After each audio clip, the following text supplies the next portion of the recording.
تاکہ CEC میں مثبت نتیجہ سامنے رکھا جا سکے۔ کراچی آئے گورنر پنجاب اور گورنر خیبر پختونخوا کی گورنر سندھ سے بھی ملاقات۔ ملکی صورتحال، مدارس رجسٹریشن، پارا چنار پر تبادلہ خیال۔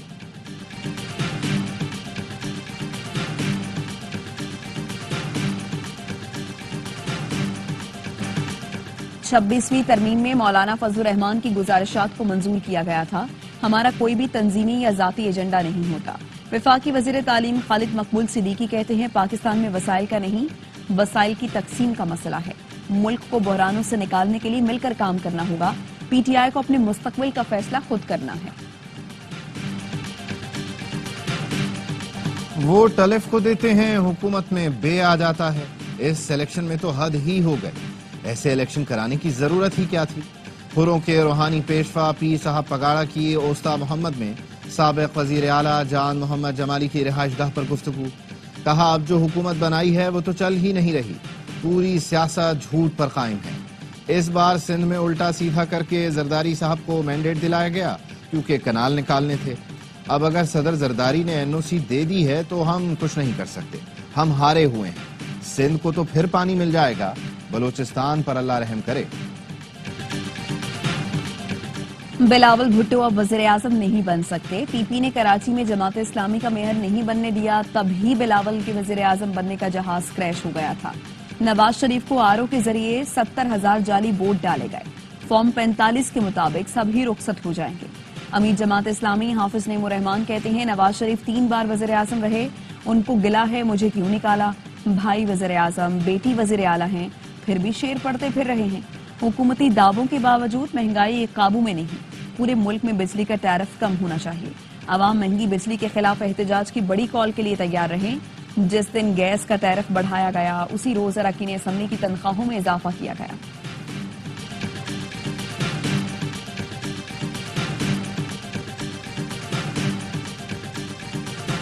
JUI رہنما خالد محمود سومرو قتل کیس میں نامزد تمام 6 ملزمان پر جرم ثابت۔ سکھر کی انسداد دہشت گردی عدالت نے حنیف بھٹو، الطاف حسین، دریا خان، سارنگ علی، مشتاق علی اور لطف علی کو 2 مرتبہ عمر قید اور جرمانے کی سزا سنا دی۔ خالد محمود سومرو کو نومبر 2014 میں قتل کیا گیا تھا۔ راشد محمود سومرو کہتے ہیں ہمیں ادھورا انصاف ملا ہے، مجرموں کو پھانسی کی سزا دلوانے کے لیے ہائی کورٹ جائیں گے۔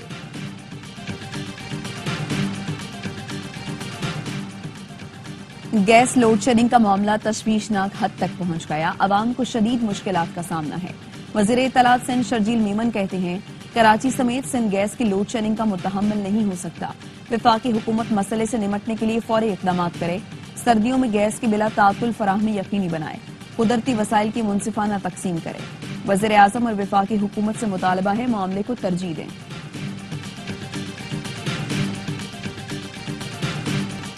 کراچی میں انسداد پولیو ٹیم پر تشدد کرنے والی 4 خواتین سمیت 6 افراد گرفتار۔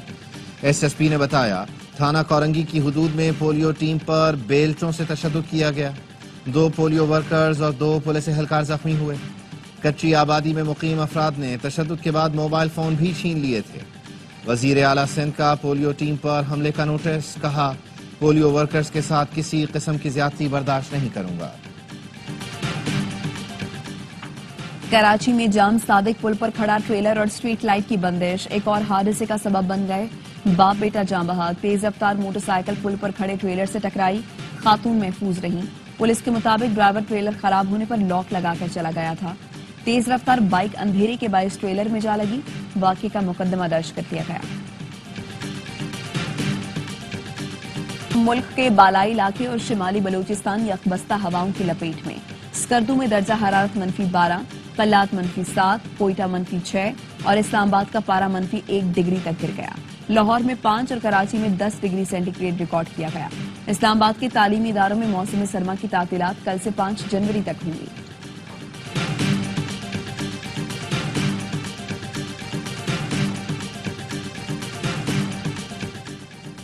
پاکستان نیوی انجینئرنگ کالج میں 36واں کانوکیشن، 372 طلبہ کو پوسٹ گریجویٹ اور انڈر گریجویٹ کی ڈگریاں دی گئیں۔ مہمان خصوصی نیول چیف نے شاندار کارکردگی پر 33 طلبہ کو میڈل سے نوازا۔ ایڈمرل نوید اشرف نے کہا کمپیوٹر سائنس، ڈیٹا سائنس اور AI ڈسپلنز کا فروغ قابل تحسین ہے۔ نیول چیف کی میڈلسٹ اور گریجویٹ طلباء اور ان کے والدین کو مبارکباد۔ Gwadar HBL PSL player draft کی میزبانی کرے گا۔ تقریب 11 جنوری کو منعقد ہوگی۔ چیئرمین PCB محسن نقوی کہتے ہیں گوادر میں میزبانی کا مقصد ثقافتی اہمیت کو اجاگر کرنا ہے۔ سلمان نصیر نے کہا اقدام PSL کو پاکستان کے کونے کونے تک پھیلانے کی عکاسی کرتا ہے۔ گوادر میں تقریب ہونا پاکستان کی خوبصورتی کو دنیا کے سامنے دکھانے کے عزم کی عکاست ہے۔ چیمپئنز T20 کپ میں اسٹیلینز کی ایک اور کامیابی، مارکوز کو 29 رن سے ہرا دیا۔ آل راؤنڈ پرفارمنس پر Jahadat Khan player of the match رہے۔ دوسرے میچ میں لائنز نے ڈالفنز کو 7 وکٹ سے ہرایا۔ لائنز کے آفاق آفریدی نے ہیٹ ٹرک سمیت ڈیبیو پر 5 وکٹیں اڑائیں۔ تمام میچ اسپورٹس پر براہ راست دکھائے جا رہے ہیں۔ پاکستانی تنساز زاہد مغل کا تاریخی کارنامہ، باڈی بلڈنگ ورلڈ کپ میں چاندی کا تمغہ جیتنے والے پہلے پاکستانی بن گئے۔ ٹوکیو جاپان میں ہونے والے عالمی کپ میں پاکستان کے 3 تنسازوں نے شرکت کی۔